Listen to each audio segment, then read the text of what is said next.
Say what's cracking, YouTube. It's your boy 16 to life, and I'm back like I'm on a parole violation. You're down. So check this out, man. Before we get into this story, I'm gonna need y'all to do a few things, man. I'm gonna need y'all to like, subscribe, hit that notification bell. That way, anytime I drop a story, you can be notified, and also drop a comment or two, man. That way, it'll push me around in the YouTube algorithm. To make my page be more seen and this and that, man. So today I'm gonna do something a little different for y'all, right? Now today I was getting ready to go work out. So before I was getting ready to go work out, I was watching YouTube, you know what I'm saying? And even though I was locked up for a long time, to keep it real, I'm just a regular cat, just like y'all, man. I run the YouTube, and I'm still fascinated by a lot of the YouTube stories relating on prison and this and that. You know what I'm saying? Just because I've been doesn't mean I still don't find some of these stories interesting, and I'm intrigued by them, just like the average person, right? So I always get a lot of questions. A lot of people ask me, a lot of people always ask me in my comments, who runs the prison? Is it the Mexicans? Is it the whites? Is it the blacks? And a lot of times, for one reason, I'm reluctant to answer that question, because a lot of people are going to assume or say that just because I'm black, I'm going to automatically choose my race. So, sometimes those are questions that I just avoid, because of course, for people who ain't never been to the pen and they ain't never experienced, certain situations, they're just going to automatically assume, I'm going to side with my people, or I'm lying, or they're going to go with the stories and shit that they've heard and this and that, right? But, y'all got to realize this too. Look, I've done 24 years straight in prison. I've done 24 years straight. So if anybody do anything for 24 years, whether he wants to or not, either consciously or subconsciously, that is going to become a part of that person. You know what I'm saying? If you happen to work as a safety inspector for 24 years and you take your job seriously, when you go home, safety is going to be a part of you, whether you realize it or not. This, which a lot of people fail to realize, is that I took prison seriously. When I was in prison, I was never beat up. I was never disciplined by my homies. None of that type of shit. And it's not because I'm tough and I'm bad. It's because I took prison seriously. I took surviving seriously, man. And so by that means I done what I was supposed to do. I followed the rules, because nobody is bigger than prison. You can be the biggest, toughest dude on the yard from your car, your collective, whoever you ran with. And if they tell you you gotta go, you gotta go. One person can't whoop no 25 or 30 people. So, like I say, that being said, man, I stuck to the rules. Whatever I knew was a no-no in prison that would get me, boop, bop, beep, bing, boop, bop, I didn't do. You know what I'm saying? Because I took doing time seriously. And so what I'm trying to say is this here. A lot of people will always ask me, man, who ran the prison? And so today, while I was sitting down getting ready to get dressed, and I didn't even go work out today, because I was so inspired by what I saw, right? I seen this story, and I'm going to leave a link, and I want y'all to go listen to this story, man. This is a story being told by this, I think the dude, I didn't even listen to the whole story, by a dude named Powder, and he's giving a story of what happened in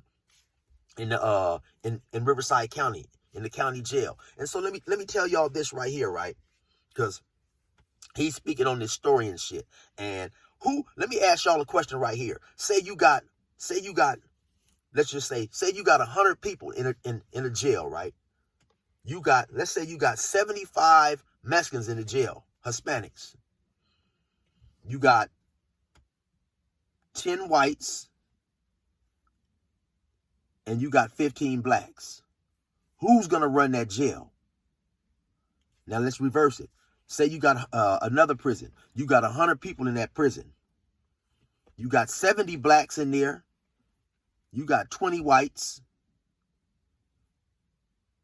And you got the rest Hispanic, Southerners, 10s or whatever, 10 of them. Who's going to run that jail? Same thing. Let's say high desert, because I've never been to high desert, but I've always heard that white people run high desert. So let's talk about high desert. Let's say at high desert, you got a yard, right? You got 100 people on that yard. 70 of them is white, 15 of them is black, and the rest is Hispanic. Who's gonna run that yard? So it's not by so the thing I'm trying to tell y'all, right? It's not necessarily who runs the prison, man. To be honest, it comes down to what race is the thickest, what race is the deepest on that particular yard. And then in my opinion and in my experience, I've never seen any race trying to run the yard per se.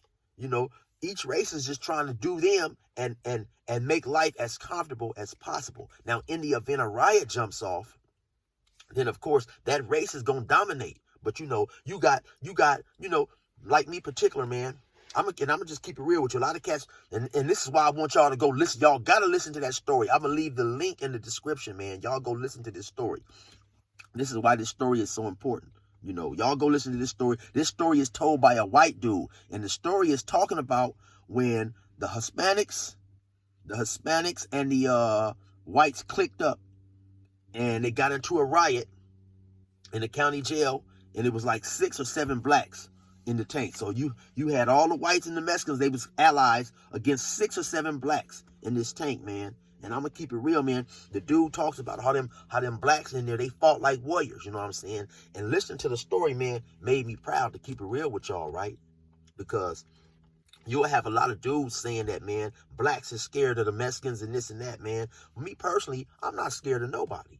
You know what I'm saying? You have some dudes who's gonna ride. You first of all, it's a lot of people in this gang life that really don't want to be in the gang life. They get caught up and it's a fad, so they join, you know what I'm saying, and their heart is not in it, and then they end up in a situation to where they have to ride, and the cowardice in them, it comes out, you know what I'm saying, or whatever is in them is gonna come out, so that's the thing that a lot of people be faking in this shit, of all races. And then when they get caught into a situation and it comes time for them to stand up and get cracking, who they are is gonna come out. So if they scared, it's gonna come out. You know what I'm saying? If they with the business, it's gonna come out. Now the difference in structures between the blacks and the Hispanics is this here. The Hispanics are all under one umbrella.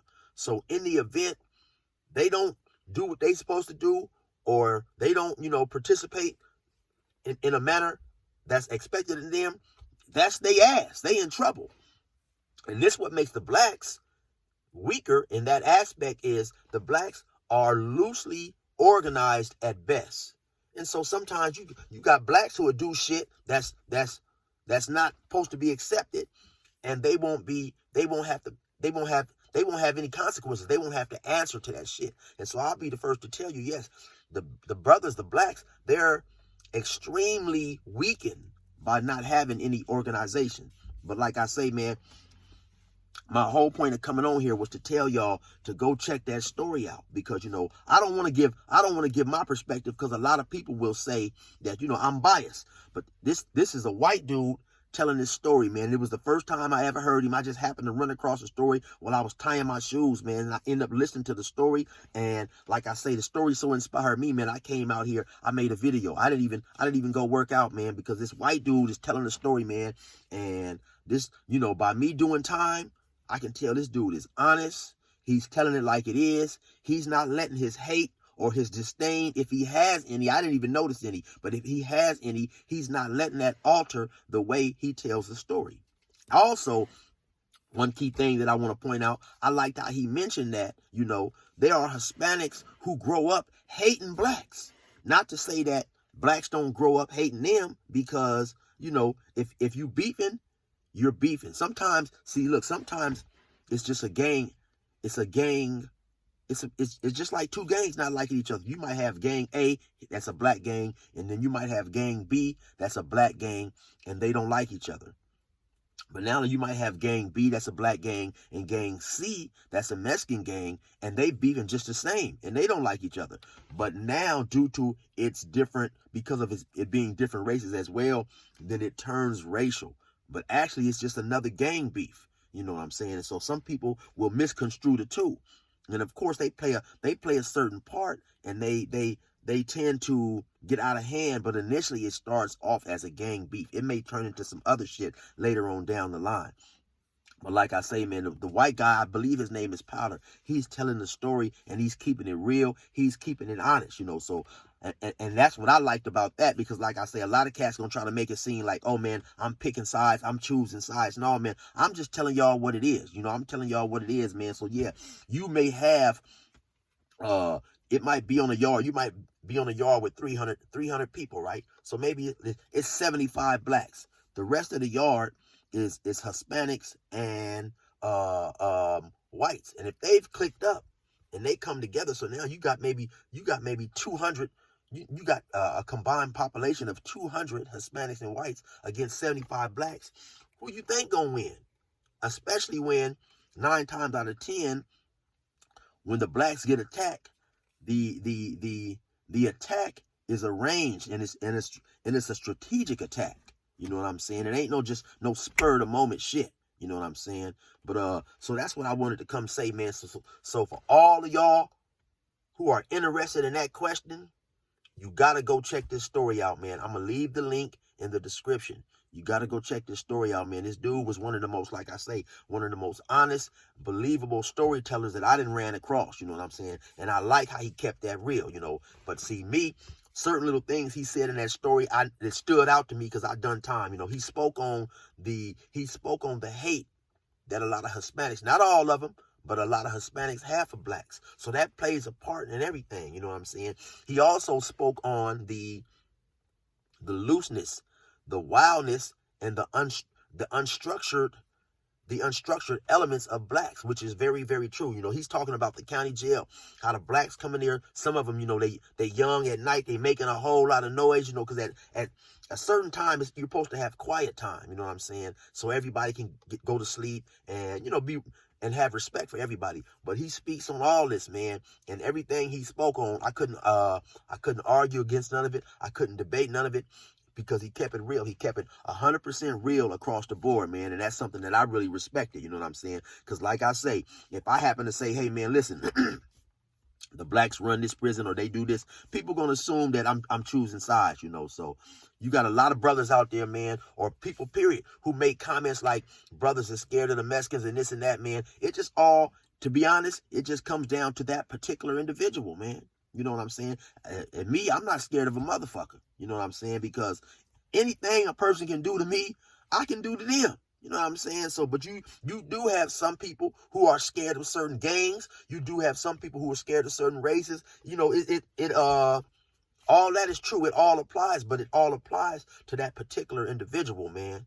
But so, you know, I'm gonna keep it real. But the way them dudes, the way this Powder dude talked about how them dudes fought up in there, 5 or 6 dudes, I'm gonna keep it real, made me proud, man, because everybody's not scared, you know what I'm saying? And that's all I wanted to say. So anyway, for those of y'all who want to know who runs the prisons, listen to this story right here, and it'll give you guys a better perspective on certain things, you know. But anyway, man, that being said, y'all, you have a safe day. Resume normal program.